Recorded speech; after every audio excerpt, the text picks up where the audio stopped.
अक्सर जैसा कि 11 साल बीजेपी के शासनकाल को आप देख सकते हैं, तो कम उम्र में आया और मुझे पार्टी ने मौका दिया और महासचिव का पद प्रदेश में है कि हम अग्निवीर को ये दे देंगे। अरे भैया, जब जो 20 साल 25 साल 30 साल नौकरी करके आ रहे हैं उन्हें तो आपकी हर पार्टी आती है, कहती है हम ऐसा करेंगे, हम वैसा करेंगे, लेकिन वैसा कुछ सरकार वो करती। अगर उनको अग्निवीर लानी थी तो वो अगले 6 महीने बाद या 1 साल बाद ले आते हैं।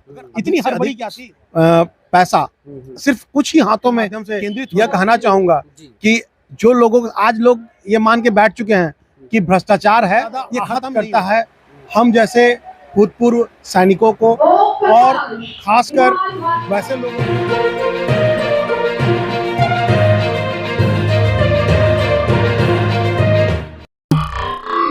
दोस्तों नमस्कार, मेरा नाम है मनजीत कुमार। आप देखना शुरू कर दिए लोक की दर्पण यानी LH न्यूज 24/7।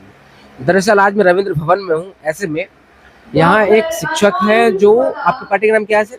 भारतीय जवान किसान पार्टी। भारतीय जवान किसान पार्टी के महासचिव है आप? प्रदेश महासचिव है। आइए इनसे जानते हैं कि पार्टी का क्या उद्देश्य है, क्यों इन्होंने पार्टियां बनाई है। बिहार में और भारत में कई पार्टियां हैं, तो इनकी पार्टी पर जनता क्यों बिलीव करे और पार्टी बनाने के पीछे क्या उद्देश्य रहा है इनका। तो पहले सर हमारे चैनल पर बहुत स्वागत है। धन्यवाद, आपने हमें मौका दिया इसके लिए, और हम चाहेंगे आपके सारे व्यूवर्स को धन्यवाद देना कि आपके व्यूवर्स आपको लाइक और शेयर करें। आपके अच्छे उज्ज्वल भविष्य की हम कामना करते हैं। साथ ही साथ हम अपने पार्टी के बारे में बताना चाहते हैं कि हम लोगों ने पार्टी देश की स्थिति को देखते हुए, जिस तरह से देश में भ्रष्टाचार का बोलबाला है, वो सबसे ज़्यादा आहत करता है हम जैसे भूतपूर्व सैनिकों को और खासकर वैसे लोगों को जो कहीं भी शिक्षा जगत से जुड़े हैं, जो चाहते हैं कि समाज में तरक्की हो, बदलाव हो, लेकिन बदलाव हो नहीं पा रहा है क्योंकि हर पार्टी आती है, कहती है हम ऐसा करेंगे, हम वैसा करेंगे, लेकिन वैसा कुछ वो करती नहीं है। अक्सर जैसा कि 11 साल बीजेपी के शासनकाल को आप देख सकते हैं कि उनके आने से पहले हम लोग को बहुत उम्मीद थी कि कांग्रेस के बहुत सारे भ्रष्टाचार उजागर हो रहे थे या मीडिया के थ्रू ही पता चल रहा था हम लोगों को, तो लग रहा था कि नहीं, अब एक नई पार्टी आई है और एक नई क्रांति होगी। लेकिन 11 सालों से ऐसा कुछ देखने को नहीं मिला। इनफैक्ट 2 सालों से मैं एक पेट्रोल पंप योजना में लाभान्वित हूँ, तो उसके लिए NOC की प्रक्रिया में भी प्रक्रियाधीन हूँ।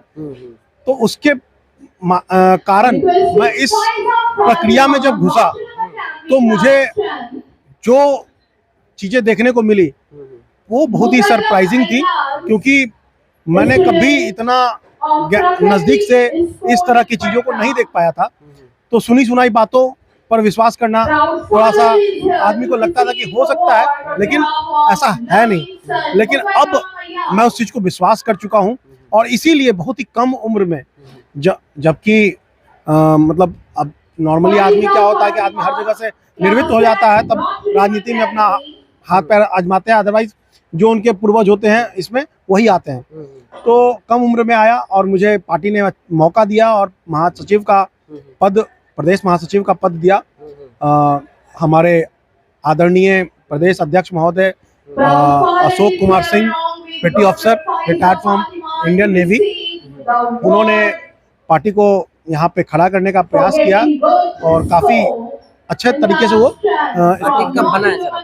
पार्टी वैसे तो 5 साल पुरानी है और इसका हेडक्वार्टर जो है नई दिल्ली में है प्रदेश, लेकिन प्रदेश का कार्यालय दानापुर में है। राष्ट्रीय अध्यक्ष कौन है? राष्ट्रीय अध्यक्ष नारायण अंकुशे जी हैं। हम इस पार्टी का मेन उद्देश्य जो है, इस देश के अंदर जो व्याप्त भ्रष्टाचार है और ऐसे जिसकी वजह से सामाजिक उत्थान नहीं हो पा रहा है, समाज के लोगों में विश्वास जो खत्म हो गया है, मैं तो आपके माध्यम से यह कहना चाहूँगा कि जो आज लोग ये मान के बैठ चुके हैं कि भ्रष्टाचार है, ये खत्म नहीं होगा, लेकिन मैं ये कहना चाहता हूँ कि हम आए हैं और हम इसे खत्म कर दिखाएंगे। ये हमारी पहली प्राथमिकता होगी, क्योंकि भ्रष्टाचार के पीछे ये केवल भ्रष्टाचार का विषय नहीं है, यह देश और देश के उन्नति का प्रश्न है। क्योंकि अगर अधिक से अधिक पैसा सिर्फ कुछ ही हाथों में केंद्रित हो जाए, चाहे वो अधिकारी हो या बड़े स्तर के मंत्री या नेता हो, तो पूरा देश जो आज 80 करोड़ जनता, जैसा कि हमारे माननीय मोदी जी ने कहा था कि उनको हम अनाज देते हैं फ्री ऑफ कॉस्ट, मतलब 80 करोड़ आबादी उनके द्वारा कहा जा रहा है कि हम दे रहे हैं। मतलब कि इतने लोग लाइन में लग गए, तो ऐसा आते आते ऐसा समय आएगा कि सिर्फ गिने चुने लोग होंगे जिनके पास अपना कुछ होगा, बाकी सब इस तरह की लाइन में लगने के कगार पे रहेंगे या लग चुके होंगे। तो ये एक शर्मनाक समय है और इस समय से निकालने के लिए हर किसी को प्रयास करना चाहिए। हम भी उसी प्रयास के साथ आए हैं और कोशिश कर रहे हैं। प्रयास आदमी को हमेशा पॉजिटिव होकर करना चाहिए। बिहार में चुनाव लड़ेंगे?